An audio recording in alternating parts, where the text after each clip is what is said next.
距离上一次回家已经1年零2个月，那些迫切想要离开家乡的念头，在此刻全化作了浓烈的不舍。平常微信发得很勤，以为会淡化思念的痛，见面了才知道，我给你，但是那个深刻在骨子里的，是距离改变不了的，一是对彼此的爱。你女儿给你加鱼了。做孩子的那些年，自我到了一个又一个的极点。然后曾经几何，我以为爸爸的严肃是对我的不满，于是我拼命地想要抓住什么，证明什么，一步步走到今天。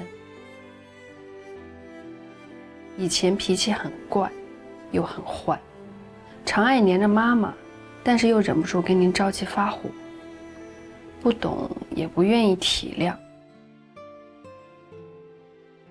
任性如我，在碰了很多次墙壁，摔了很多次跤以后，才有了些许的感悟。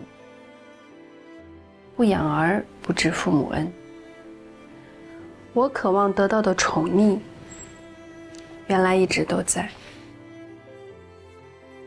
在盼盼想爸爸忍不住哭闹的时候，我也哭了，因为妈妈也会想念自己的爸爸妈妈，也想回到那个无忧无虑又开心快乐的岁月里面，再做回他们身边那个小朋友。